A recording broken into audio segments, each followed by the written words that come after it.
একটা মানুষের যখন মৃত্যুর সময় হয় ৪০ দিন আগে আসমানে খবর হয়ে যায়।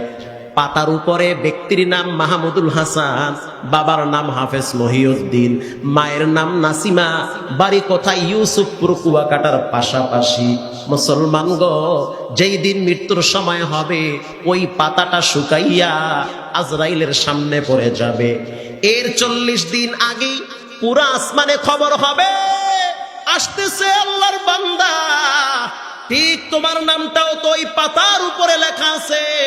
যেই দিন চলে যেতে হবে এর ৪০ দিন আগে টোটাল আসমানে খবর হয়ে যাবে। ওই বড়ই গাছের নিচে হযরত আজরাইল বসে আছে। জিবরাইল বলে এর উপরে যাওয়া নিষেধ, এর উপরে কেউ যেতে পারবে না। এর উপরে কি আছে? এর উপরে আছে বিশাল একটা ফাঁকা জায়গা। এখানে অন্ধকার আর অন্ধকার, লা মাকা লা জামা, কিচ্ছু নাই, কিছুই নাই, অন্ধকার, কিচ্ছু দেখা যায় না। এর উপরে কি আছে? ওয়াকানা আরশুহু আলাল মা, এর উপরে আছে পানি। জমিনেও যেমন পানি আছে, আল্লাহ পাকের আরশটাও ফেরেশতারা পানির উপরে ভাসায় রাখছে। সুবহানাল্লাহ। আস্তে, ওখানে পানি আছে না নাই? হুয়া বকুম जिब्राइल को यूं शताब बुरक एक जन्नत से कर इंतखाब सजा उसको ज़ेउर से तू ताब पाब फिर उसको तू काबा मिले करके जाब। এই যত কিছু বললাম এই সব জায়গায় পাওয়ার চলে কার? আল্লাহ কয় যত জায়গায় আমার পাওয়ার চলে, আমার রসুলের মহব্বত, প্রেম, ভালোবাসা এবং তার নবুয়তি, তার রিসালাত, তার রহমত তত জায়গায় চলে। সুবহানাল্লাহ। তাহলে রসুলুল্লাহর জন্য সারা পৃথিবীকে আল্লাহ পাক আমাদের জন্য রহমত হিসেবে নাজিল করেছেন কে? আল্লাহর রসুলের কেমন দাম! আদম আলাইহিস সালাতু ওয়াস সালাম, কষ্ট হইতেছে আপনাদের না? আদম আলাইহিস সালাতু ওয়াস সালাম যখন জান্নাতে ছিলেন, আল্লাহর অর্ডার হয়ে গেছে ওয়ালা তাকরাবা হাযিহিশ শাজারাতা ফাতাকুনা মিনাজ জালিমিন। খবরদার, নিষিদ্ধ গাছের কিনারায় যাবা না, যদি যাও তাহলে তুমি জালেম হয়ে যাবে। এরপরও গেছে কি যায় নাই? গেছে, গেছে।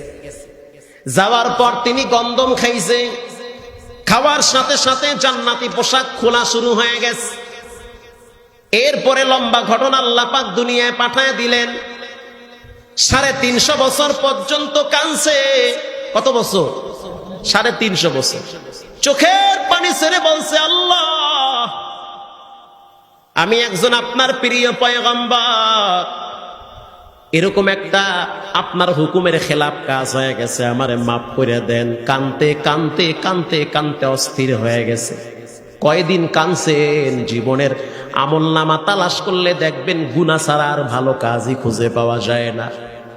৩৫০ বছর কান্নাকাটি করার পর এরপরে আল্লাহর দরবারে চোখের পানি ছেড়ে বারবার দোয়া করে, রব্বানা যালামনা আনফুসানা وَإِن لَّمْ تَغْفِرْ لَنَا وَتَرْحَمْنَا لَنَكُونَنَّ مِنَ الْخَاسِرِينَ।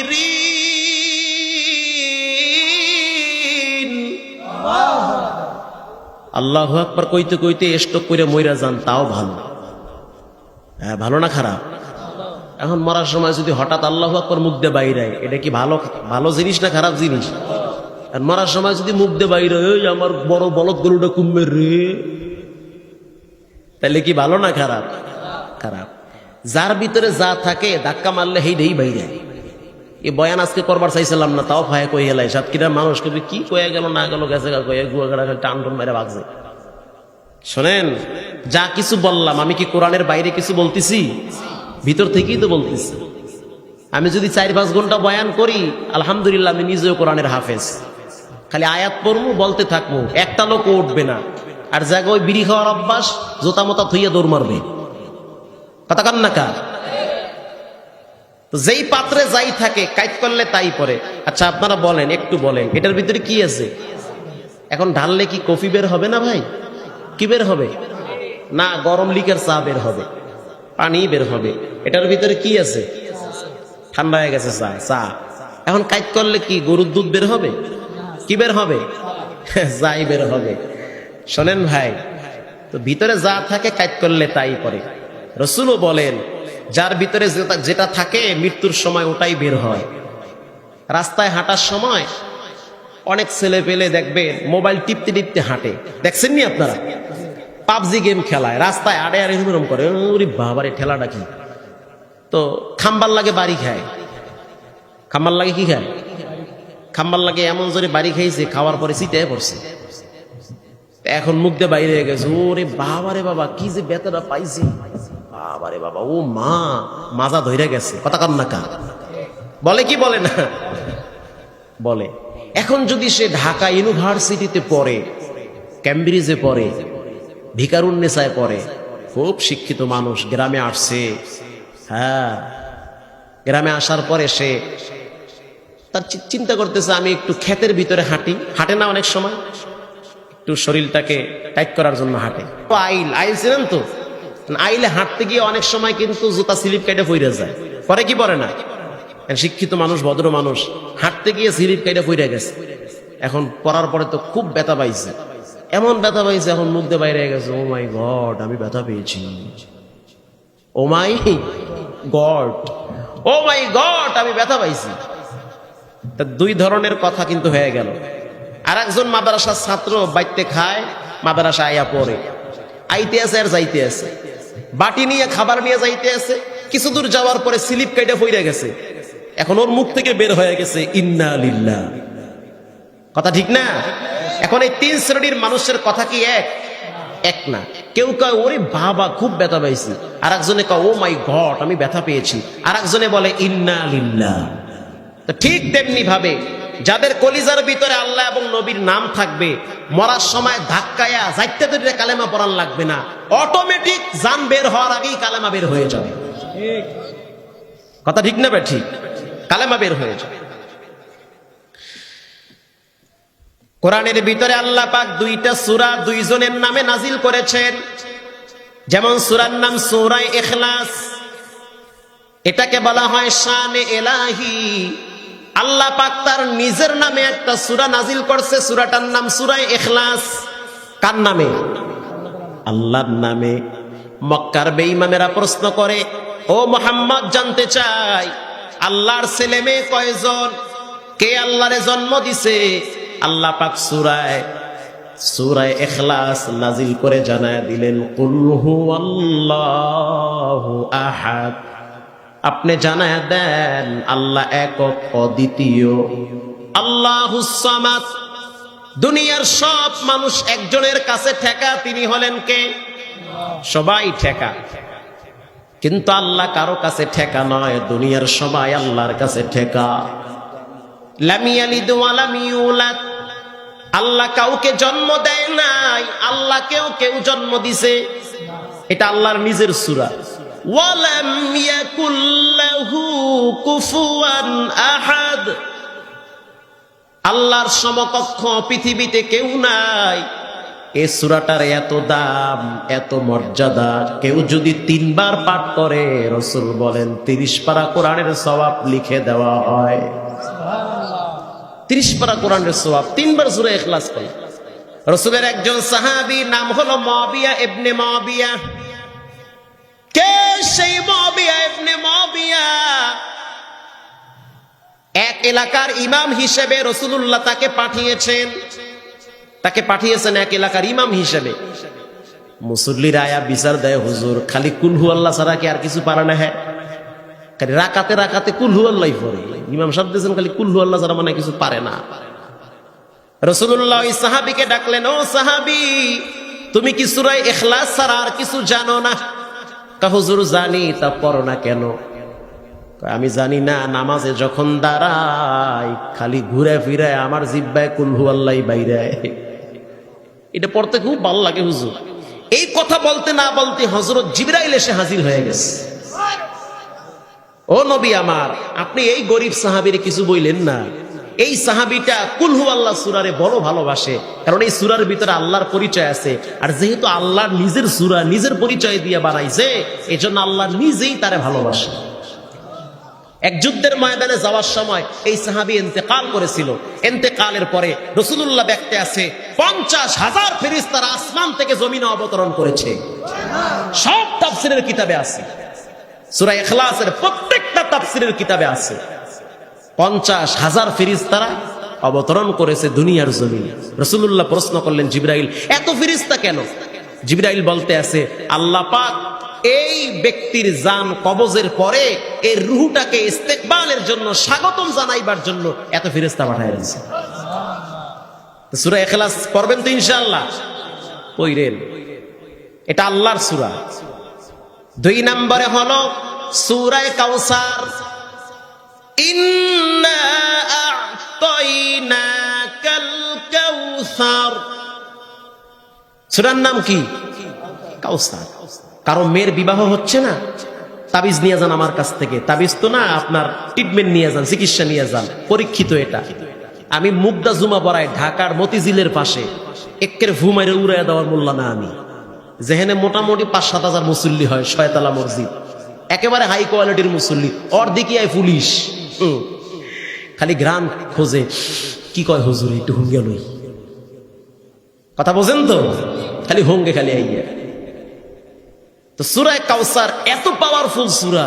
ওরে সুবহানাল্লাহ, চাকরি হচ্ছে না তোমার, তুমি সংসারের বোঝা, তোমার আব্বা আম্মা তোমারে বকা দেয়, তুমি কামাই করতে পারো না, এখান থেকে ট্রিটমেন্ট নাও। আল্লামা জালালউদ্দিন সৈয়দী বলে, কেউ যদি সূরা কাউসার 80 বার দৈনিক পড়ে, আল্লাহ পাক তাকে অচিরেই বড় বড় বিপদ থেকে হেফাজত করবে। কতবার? 80 বার। ইন্না আতাইনাকাল কাউসার ফাসাল্লি লিরাব্বিকা ওয়ানহার ইন্না শানিয়াকা হুয়াল আবতার। 10 সেকেন্ডও লাগে না, কথা কন না কা, পুরো 1 মিনিটে 3 বার পড়া যায় সূরা কাউসার। এই সূরাটা আল্লাহ তাআলা তার রাসূলের শানে নাজিল করছে। ও নবী, আপনি জানা দেন কিয়ামতের ময়দানে কোনো পানি থাকবে না। পানি থাকবে? থাকবে ঘামের পানি আর চোখের পানি। সারাটা জীবন পাপ করছি, আল্লাহ তুমি আমারে মাফ করে দাও। চোখের পানি ছাড়তে ছাড়তে রক্ত বের হবে রে যুবক। আর ঘামের সাগরে মানুষ অস্থির হয়ে যাবে, কারো হাঁটু পর্যন্ত ঘাম, কারো কোমর পর্যন্ত ঘাম। খাওয়ার জন্য কোনো পানি থাকবে না। আল্লাহ পাক অর্ডার দিবে, ও নবী আমার, এই হাসরের ময়দানে আপনার জন্য স্পেশাল একটা কূপ বানায় রাখছি। ওই কূপটার নাম হলো হাউজে কাউসারের কূপ। একবার যদি কোনো উম্মত পানি পান করে, আর কোনদিন জান্নাতে যাওয়ার আগে পানির পিপাসা লাগবে না। আল্লাহ পাক হাউজে কাউসারের কিনারায় তার রাসূলুল্লাহকে দাঁড় করায় দিবে। ও নবী আমার, আপনি কাউসারের কিনারায় দাঁড়ান। ইন্না আ'তাইনাকাল কাউসার ফাসাল্লি লিরাব্বিকা ওয়ানহার ইন্না শানিআকা হুয়াল আবতার। দাঁড়ান, আপনি হাউজে কাউসারের কিনারায় দাঁড়ান, আর যাকে যাকে পছন্দ হয় ডেকে ডেকে পানি পান করা। পছন্দ হয় কারে ডাকো। ফেরেশতারা 2 পাশে দাঁড়ায় থাকবে, কোটি কোটি উম্মতেরা দৌড় মারবে পানি পান করার জন্য। পানির পিপাসায় দৌড় মারবে রহমাতুল লিল আলামিনের দিকে। ইন দি মিন টাইমে কিছু মানুষ ভিতরে ঢুকে পড়বে, কাছাকাছি যাবে। আবার কিছু যুবক, কিছু আবাল বৃদ্ধ বনিতা, কিছু মানুষ পর্দার বাহিরে পড়ে যাবে, মাঝখানে একটা পর্দা পড়ে যাবে। আল্লাহর হাবিব বলবে, তাফসীরের আলোচনা, রাসূলুল্লাহ বলবে, আল্লাহ পর্দা ফালায়া কেন আমার উম্মতকে দূরে সরায়া দিলেন?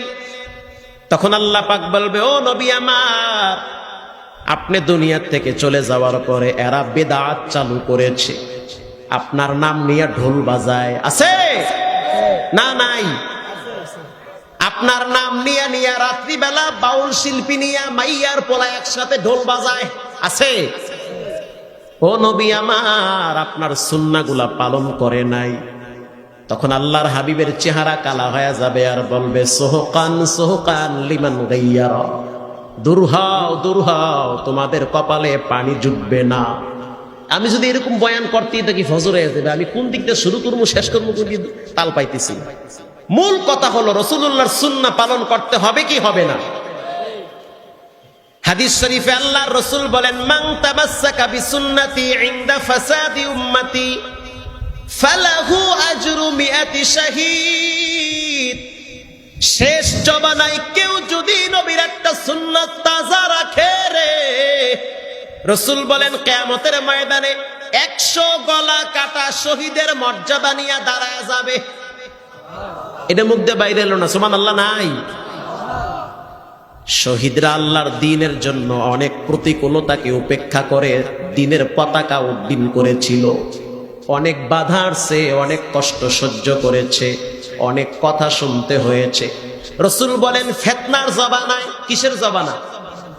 এই জমানায় যদি কেউ দাড়ি নিয়ে কোন বিবাহের অনুষ্ঠানে যায়, মানুষ ছায়া থাকে এত বড় দাড়ি, এত বড় হুজুর করতে আইছে, কথা কন না কেন? আর সহ্য হয়ে যায়। এই যুগে যদি কোন তরুণ নওজোয়ান যুবক নারায়ে তাকবীরের স্লোগান দেয়, তখন কিছু নাস্তিক পাড়ায় আগুন ধরা শুরু হয়ে যায়। এটা ফিতনার যুগ চলতেছে। এই জমানায় যদি আল্লাহর নবীর একটা সুন্নাহ কেউ পালন করে, তার উপরে বিপদ আসবে, মুসিবত আসবে, ঝড় তুফান শুরু হয়ে যাবে। নবী কয় উম্মত, কেউ যদি একটা সুন্নাতকে তাজা রাখে, ফালাহু আজরু মিআতি শাহীদ, হাসরের ময়দানে 100 গলা কাটা শহীদের মর্যাদা দিয়া দাঁড় করায়া দেওয়া হবে। ও নবীর উম্মতেরা, এজন্য রাসূলুল্লাহর আদর্শ ছাড়া যাবে না। পৃথিবীর এমন কোন বস্তু নাই যেই বস্তুর জন্য নবীর রহমত না। গাছের জন্য রহমত, মাছের জন্য রহমত। হাদিসের কিতাবে পড়ছি, আল্লাহর হাবিবের দরবারে এক উট আইসা চোখের পানি ছেড়ে কাঁদতেছে। রাহমাতুল লিল আলামিন বলতে আছে, উট, তোমার মালিক কি তোমারে কষ্ট দেয়? উট বলে, ও নবী আমার, আমার মালিক কি একটু বলেন, আমার মালিক আমার ঠিক মতো খাবার দেয় না, আমার কষ্ট হয়। সাহাবীকে ডাইকা বলে, ও সাহাবী, উটের খাবার টাইম টু টাইম পালন করবে। উটের জন্য রহমত হলো রাহমাতুল লিল আলামিন, ঠিক না বেঠিক? নারীদের জন্য আল্লাহর নবী রহমত। আগের জমানায় যদি মেয়ে হইতো, কন্যা হইতো, ধইরা পুইতা ফালাইতো, জবাই করত, কথা কন না কা?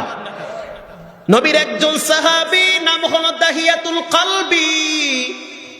ঠান্ডা মাথায় ঘটনাটা একটু শুনেন।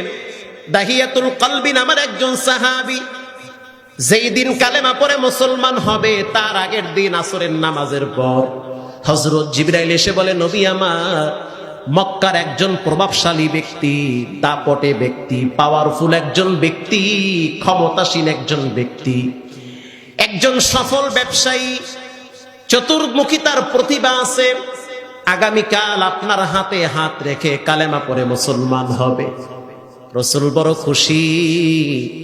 পরের দিন আল্লাহর নবী অপেক্ষায় আছে, দেখি কোন ব্যক্তি আসে, যেহেতু হযরত জিবরাইল বলেছে। আসরের নামাজের পরে তাকায় দেখতেছে দাহিয়াতুল কলবি চাদর গায়ে দিয়া রাহমাতুল লিল আলামিনের দরবারে হাজির। আল্লাহর নবী তাকে দেখা দাঁড়ায় গেছে রে, বুকে জড়ায় ধইরা বলতে আছে, আসো, তোমার সংবাদ গতকালকে জিবরাইল আমাকে দিয়েছে। আরো আসতে সুবহানাল্লাহ। হাতে হাত রেখে কালেমা পড়ে মুসলমান। মুসলমান হওয়ার পর কোনায় বসে বসে বাচ্চাদের মতো কাঁদতেছে। রাসূল বলতে আছে, আজকে তো হাসবা, খুশি হবা। আল ইসলামু ইয়ানহাদিমু মা কানা ক্বাবলা। যে ব্যক্তি ইসলামে প্রবেশ করে, অতীতের সব গুনাহ মাফ করে দেয় কে? তুমি হাসবা, তুমি আজকে আনন্দ প্রকাশ করবা, শুকরিয়া আদায় করবা। হুজুর, আমি শুকরিয়া আদায় করছি, কিন্তু ভিতরে আমার চাপা কান্না, কলিজা ছিদ্র হয়ে গেছে। কি কলিজা ছিদ্র হইল, কি কষ্ট সাহাবী জানা দাও।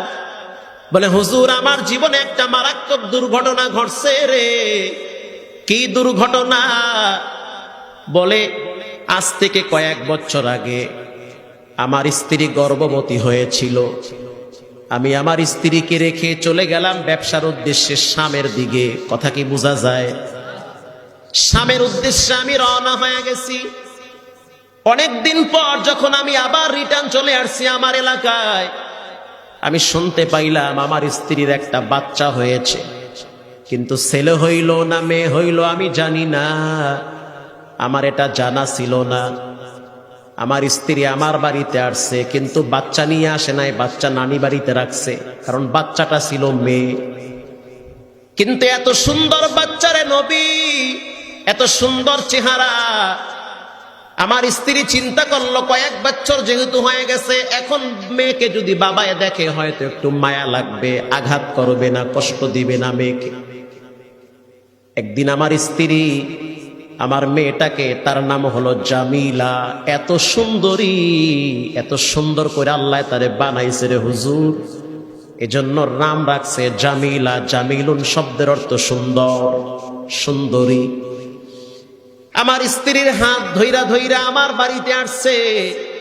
আমি ইয়ামেনে গিয়েছিলাম ব্যবসার উদ্দেশ্যে, ব্যবসা কইরা আসছি।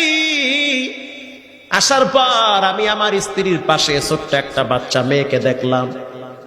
বাচ্চার মা বলতে আছে, এই লোকটা হলো তোর আব্বা। বলার সাথে সাথে হুজুর মেয়েটা দৌড়ায় আইসা আমার গলা জড়ায়া ধরছে আর বলতে আছে, আব্বু এতদিন তুমি কই ছিলা? তোমারে আমি দেখি নাই, তোমাকে আমি এতদিন দেখি নাই। আমার মনটা চাইছিল তোমারে নিয়ে আমি একটু মেলায় যাব, একটু ঘুরতে যাব। যাদের ঘরে বাচ্চা মেয়ে আছে দেখবেন মেয়েদের প্রতি বাবার একটু ভালোবাসা বেশি হয়, আবার মেয়েরাও বাবার প্রতি একটু বেশি দুর্বল থাকে। অনেক সময় এমন হয় ছেলেরা খবর রাখে না, শেষ বয়সে মেয়েরাই খবর রাখে। কথা কন না কা? আল্লাহর নবী বলেন, জাহিলিয়াতের যুগে কারো যদি দুইটা কন্যা হয়, আল্লাহ পাক তার জন্য জান্নাতের দুইটা গেট খুলে রাখবে। নারীর মর্যাদা রসুলের কারণে বাড়ছে না কমছে? বাড়ছে। দাহিয়াতুল কলবি বলতে আছে, ও নবী আমার, কি শেষ করে দিব? কষ্ট হইতেছে? দাহিয়াতুল কলবি বলতে আছে, ও নবী আমার, আমি মেয়েটার দিকে তাকায় দেখতে আছি চেহারা আমার মতো। আমি যে ওর বাপ, দেখতেছি চেহারা ঢাইস আমার মতো, অনেক সুন্দর ছিল দাহিয়াতুল কলবি। এজন্য হযরত জিবরাইল ম্যাক্সিমাম টাইমে দাহিয়াতুল কলবির সূরত ধরে নবীর সামনে হাঁটু গেড়ে বসে পড়ত। সুবহানাল্লাহ, কত বড় মর্যাদাবান একজন সাহাবী ছিল দাহিয়াতুল কলবি। হুজুর চেহারা আমার মতো, আমার মেয়ের। আমি পায়ের দিকে তাকায় দেখলাম পা গুলাও দেখি আমার মতো, হুজুর কণ্ঠের আওয়াজটাও দেখি আমার মতো। কিন্তু আমার ভিতরে তো ঈমান ছিল না, আমার ভিতরে প্রচন্ড হিংসা ছিল। আমার চেহারা কালা হয়ে গেছে। মক্কার বেঈমানেরা বলবে তোর মেয়ে হয়েছে, তোর কপাল খারাপ। হুজুর আমার অন্তরে কোনো মায়া দয়া ছিল না। কিন্তু আমি আমার স্ত্রীকে বুঝতে দেই নাই যে মেয়েটার উপরে আমি রাগ। আমি মেয়েটার সাথে ভালো ব্যবহারের ভান করেছি। মেয়েটা আমার গলা জড়ায় ধইরা চুমা দিত আর বলতো, আব্বু তোমার মতো ভালো আব্বু কেউ নাই, তুমি আমাকে পাওয়ার পরে বড় খুশি। অনেক দিন তোমার থেকে আমাকে মা দূরে রাখছে, কিন্তু গোপন ঘটনা তো মেয়ে জানে না কি হয়েছে। কন্যা সন্তান হইলে যে বাবার মাথা গরম হয় এটা তো মেয়ে জানতো না। এরপরেও মেয়েটা বারবার মায়ের কাছে জানতে চেয়েছে, কেন আমার আব্বার সাথে দেখা করাও না? মা বারবার বলতো, এই সমাজে কেউ যদি নারী হইয়া জন্মায় তাহলে তার জন্য বড় দুর্ভাগ্য, তার বাবা তাকে দুনিয়া থেকে বিদায় করে দেয়। এটা আমার মাথায় ঢুকছে, কিন্তু বাবার হাসি দেখে আমার বুঝতে বাকি নাই বাবা আমার উপরে খুশি আছে। হুজুর আমি ওটা হাসির অভিনয় করছি, আসলে আমার দিলে বড় হিংসা ছিল, কষ্ট ছিল, কেমনে ওকে সাইজ করা যায়। আমি একদিন আমার স্ত্রীকে বললাম, আমার বাচ্চা মেয়েটারে সাজায় দাও, ওর দাদার বাড়িতে বেড়াইতে নিয়ে যাব। খাসায়াসুল কুবরার ভিতরে উল্লেখ করা হয়, স্ত্রী মনে করল হয়তো বাবার ভিতরে মমতা ভালোবাসা জাগ্রত হয়েছে মেয়ের প্রতি, আদর স্নেহ ভালোবাসা দিয়া বুঝি মেয়েটাকে নিয়ে যাবে না দাদার বাড়িতে। মেয়েটা হাত ধরে ধরে বাবার সাথে রাস্তা আগাইতেছে। মেইন রোড থেকে অনেক দূর যাওয়ার পর বাবা এবার জংলার দিকে হাঁটা শুরু করলো। মেয়ে বলতে আছে, আব্বু মেইন রাস্তা থেকে আপনি জংলার দিকে কেন যান? বাবায় বলতে আছে, যাইতেছি, ওখানে একটা কাজ আছে। এই কথা আল্লাহর নবীর সামনে দাহিয়াতুল কলবি বর্ণনা করতেছেন। ও যুবক, ও মুরব্বী, শুনে নেন। পর্দার ভিতরের মা বোনেরা ভালো করে শুনে নেন। দুনিয়া একেবারেই সংক্ষেপ। যাও বেঁচে আছেন, কোনো মতে কষ্টে বেঁচে আছেন, বেশি দিন বাঁচতে পারবেন না। এমনও অনেক মানুষ আছে যাদের জন্য দোকানে কাপড়ের কাপড় রেডি হয়ে গেছে। কথা ঠিক না? কাপড়ের কাপড় চলে আসছে, তুমি এখনো মোবাইল নিয়ে ব্যস্ত দুনিয়ার না। কবে ভালো হবা? দাহিয়াতুল কলবি বলতে আছে, রহমাতুল লিল আলামিন, আমি আমার মেয়েটাকে নিয়ে পাহাড়ি অঞ্চল, পাহাড়ের দিকে রওনা হইলাম। কিছু দূর যাওয়ার পর আমি ডানে বামে তাকায় দেখতেছি মরুভূমি আর পাথর আর পাহাড়। আমি সিদ্ধান্ত নিলাম এখানেই আমি কূপ খনন করব। হুজুর, বস্তার ভিতরে একটা বিশাল বড় বিষাক্ত ধারালো কোদাল ছিল। আমি ব্যাগ থেকে কোদালটা বের করলাম। বের করার পর আমি মাটি খনন শুরু করলাম। পাথর উঠাইতেছি, বালু উঠাইতেছি।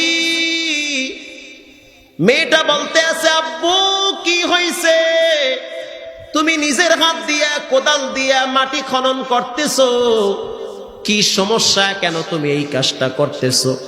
হুজুর, আমি একটা কথাও বলি নাই, আমার কাজ আমি চালাইতেছি। কিছুক্ষণ পর যখন ধুলা বালুগুলা আমার দাড়িতে আইসা লাগতেছে, ও নবী আমার, আমি আমার মেয়েটাকে দেখলাম আমার ধুলা বালুগুলা নিজের কচি হাত দিয়া ফালায়া দিতেছে। কিছুক্ষণ পর আমি মাটি কাটতে কাটতে ক্লান্ত হয়ে গেছি। শরীর থেকে ঘাম বায়া বায়া পড়তেছে। গো নবী, আমার বাচ্চা মেয়েটা গামছা দিয়ে আমার পিঠের ঘাম পরিষ্কার করতেছিল।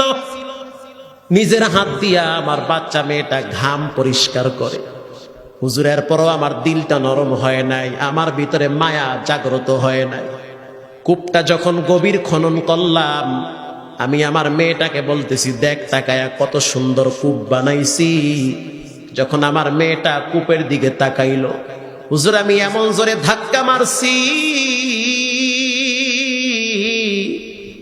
এক ধাক্কায় মেয়েটা উব্বরায়া মাটিতে পড়ে গেছে, বিষাক্ত পাথরের উপরে, একেবারে অনেক নিচে চলে গেল, চাইলেও উপরে আসতে পারবে না। মেয়েটা চোখের পানি ছেড়ে দিয়া বলে, আব্বু বুঝতে পারছি মায়ের কথা সত্য। এই সমাজে নারী হয়ে জন্মগ্রহণ করলে বাবার কাছেও নিরাপদ না। কিন্তু আব্বু তুমি আমাকে বাঁচাও, মাইরো না, শাস্তি দিও না রে আব্বা। তোমার ঔরসে আমি দুনিয়াতে আসছি, আমি না তোমার সন্তান, আমি না তোমার কন্যা। তুমি না বলছো আমার চেহারা নাকি তোমার মতো রে বাবা, কিভাবে তুমি পাল্লা আমারে ধাক্কা মারা ফালায়া দিতে? এই অন্ধকার গভীর কূপে আমি কেমনে থাকবো? যদি তোমাকে আমার পরিচয় দিতে কষ্ট হয়, তাহলে আর কোনোদিন আমি তোমাকে আব্বু বলে ডাকবো না রে বাবা। প্রয়োজনে আমি এলাকা ছেড়ে অন্যত্রে চলে যাব, তারপরেও তুমি আমাকে মাইরো না। কিছুক্ষণ পর নবী আমার, আমি বিষাক্ত বড় একটা পাথর উঠায় আমার মেয়ের বুক বরাবর মেরে দিয়েছি। আল্লাহু আকবার। আমি যখন বুক বরাবর পাথর মারলাম, রক্ত ফিলকি দিয়ে উঠেছে। রক্তগুলো আমার কপালে লাগছে, আমার সন্তানের কলিজার রক্ত। ও নবী আমার, আমি তাকে হত্যা করে পাথর চাপা দিয়া বাড়িতে আইসা খাইতে বসছি। হুজুর, যখন আমি খেতে বসলাম, মনে হইতে আছে ওই মেয়ের চিৎকারের আওয়াজ আমার কানে ভাসতেছে। আমি যখন গোসল করতে যাই, মনে হইতে আছে মেয়েটা বলতে আছে, আব্বু কিভাবে পারলে তুমি আমারে ওই জায়গায় ফালায়া রাখতে রে? এটা কোন ধরনের সভ্যতা, কোন ধরনের পাষাণ হৃদয়ের পরিচয়? এ কথা যখন বলতেছে, রসুলের চোখের পানি দাড়ি ভিজে ভিজে পড়তেছে। এরে দাহিয়াতুল কলবি, এমন কাজ কি কোনো বাবায় করতে পারে? এমন কাজ কি কোনো বাবার জন্য শোভা পায়? হুজুর, আমি টেনশনে আছি, আল্লাহ কি আমারে মাফ করবে নাকি? জিবরাইল এসে বলল, নবী আমার, দাহিয়াতুল কলবির চোখের পানি আর ভোর রাতের কান্নার আওয়াজের কারণে আল্লাহ পাক সন্তান হত্যার গুনাহ মাফ করে দিয়েছে। हर गोरी दे देने तू तैयार है, जो न मांगे उससे तू बेजार है। आती नफी दारे दुनिया न हसन, आती नफी दारे उक़बा न हसन। একজন পাপীর জন্য রাসূলুল্লাহ ছিল রহমত, ঠিক না ঠিক? রাসূলুল্লাহ ছিল রহমত, সবার জন্য আল্লাহর নবী রহমত। এজন্য মুসলমান নবীর উম্মত আজকে থেকে ওয়াদা করে নেন, জীবনে আর কোনোদিন মা বাবার সাথে বেয়াদবি করব না। জীবনের শেষ বয়ান, শেষ দোয়া, এই নেককার আল্লাহওয়ালা বান্দাদের আপনাদেরকে নিয়ে আল্লাহর দরবারে ভিক্ষুকের মতো হাত বাড়াবো। জীবনে পাক্কা নিয়াত করেন, দাড়ি কাইটেন না। মানুষ কবরে চলে গেলে মেসওয়াক যায় না, টুপি যায় না রে বাবা, লম্বা জামা যায় না, মেসওয়াক যায় না, তসবি মনে হয় কবরে যায়। তসবি যায় কবরে, তসবিও কবরে যায় না, কিন্তু একটা তাজা সুন্নাত দাড়ির সাথে কবরে যায়। যদি আল্লাহ কিয়ামতের ময়দানে ধইরা ফেলায় আর বলে কেন পাপ করছো, তখন আপনি এতটুকুন বলতে পারবেন, আল্লাহ আপনার নবীর মহব্বতে দাড়ি কামাই নাই, দাড়িটা রেখে দিয়েছি। বিশ্ব নবীর সুন্নাহকে আমি তাজা রাখছি, আশা করি মাপ পেয়ে যাবেন। নবীর সুন্নাহগুলা ছাড়বেন না, হারাম খাবেন না, হারাম মানুষকে জ্বালায় পোড়ায় ছাই বানায়। পাপ করিয়েন না। কেমনে আমি বলি, আমার দ্বারাও তো অনেক পাপ হয়ে যায়। পাপ এমন একটা জিনিস, মানুষকে জ্বালায় পোড়ায় ছাই বানায়। নগদ নগদ পাপ মজা লাগে, একটু পরে পাপের শাস্তি শুরু হয়। প্রথম প্রথম পাপ বড় আনন্দ দেয়, পরোক্ষভাবে পাপ মানুষকে জ্বালায় পোড়ায় ছাই বানায়। আজকের এই মাহফিল থেকে সিরাতুন নবী সাল্লাল্লাহু আলাইহি ওয়াসাল্লাম, নবীর জীবন আদর্শ এত সুন্দর। আল্লাহর নবীর ঘরে এক বেঈমান মেহমান হয়ে যাওয়ার পর, খানা খাওয়ার পর পায়খানা কইরা দিছে, নিজের হাতে রাহমাতুল লিল আলামিন পরিষ্কার করছে। মেহমানকে তালাশ কইরা বলতে আছে, ভাই মাফ করে দিয়েন, আপনার খেদমত করতে পারি না। আল্লাহু আকবার। রাসূলুল্লাহর আদর্শ কেমন শুনে নেন। আল্লাহর নবীর আদর্শ এত সুন্দর।